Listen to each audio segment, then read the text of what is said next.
Let's chat with the management of NALCO then. Anshuman Das, CMD of NALCO, joins in from Bhubaneswar. Mr. Das, hi, good morning. Firstly, what's the update on your capacities currently? Because we believe that your company is looking to cut on the back of, cut capacity going forward. As far as NALCO is concerned, our present capacity of metal production is about 4,60,000 tons.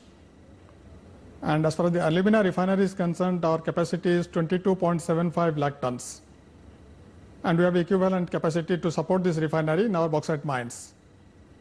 Now, if you are talking about the Indian scenario, the total primary production capacity is very close to about 1.7 million tons, out of which I think Vedanta accounts for close to 46-47%, and followed by Hindalco and then NALCO.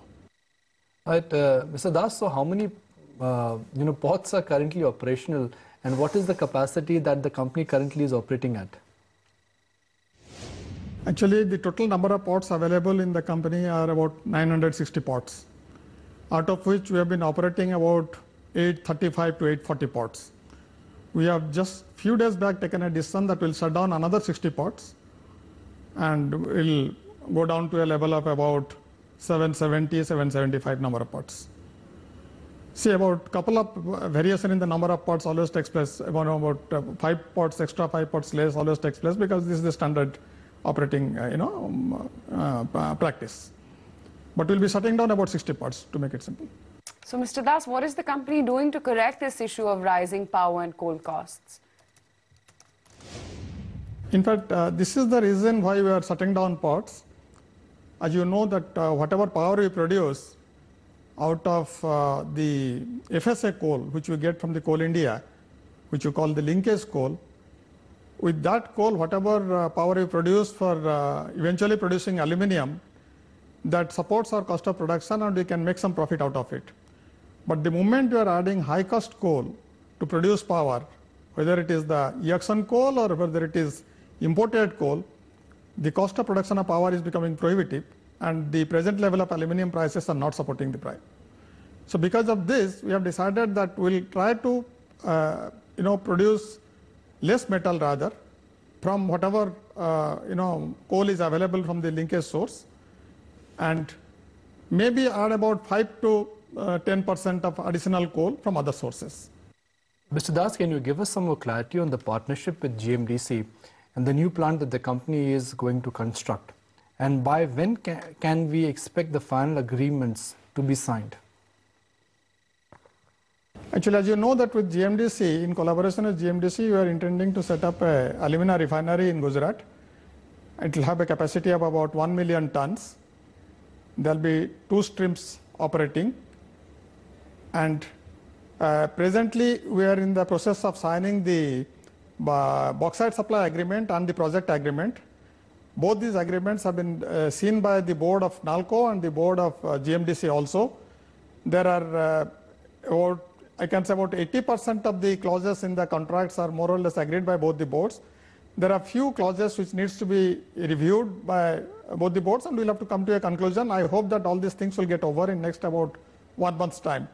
But the critical path in the project is not this. The critical path in the project is completing the DPR, for which we have employed MECON. MECON has already started doing the job. We expect that the DPR will be ready by about May or so, May 2013. Once the DPR is ready, based on the viability of the project, investment decision will be taken. Mr. Das, what is the capex for the plant and NMDC's share in it, and what is the mode of funding the capex? The capex of this project is close to about 4,400 to 4,500 crores. So far, we have not decided on any specific joint venture agreements, but GMDC has made an offer to us to pick up 26% share. The board of NALCO will take a decision on it after the investment decision is taken. Once we take the investment decision, simultaneously we take a decision regarding giving 26% JV partnership to GMDC. Mr. Das, what is your outlook on aluminum prices going forward now? Aluminium prices, as you know, is under pressure. Yeah, in fact, out of all the metals, I think aluminium is one of the laggards as far as the price performance is concerned. But the producers have, although reacted to the price pressure and certain closures have taken place, that's not enough. On the other hand, because of certain short-term demand supply scenario being good, I mean the demand being more than the supply in short term, because of lot of aluminum metal being held in the LME warehouses in long-term financing deals, I expect the prices to stabilize in the range of about 2,100 to 2,200 in the near future. Maybe late 2013 the prices will pick up a little more. Mr. Das, are you also looking at any mine acquisitions either for bauxite or coal currently? You see, as far as bauxite is concerned, as you know, we have one of the good quality bauxite mine and having substantial, I mean about close to about 350 million or 375 million tons of bauxite deposit in Panchpatmali. Simultaneously, the Pottangi bauxite deposit, which is also very close to the present operation, is also reserved for NALCO. And both the state government and NALCO have already come to an agreement. Certain conditions are set up by state government to recommend this project, this mines to Government of India. NALCO board has agreed to this condition, and now the Government of Odisha is processing the case for recommending it to the Government of India. So Pottangi deposit, which is having about 70 million tons, is reserved for NALCO, and I expect that we'll get it in about next 6-7 months' time.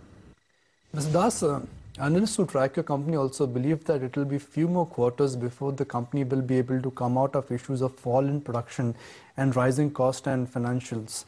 Do you think that the real turnaround in NALCO is still a distance away?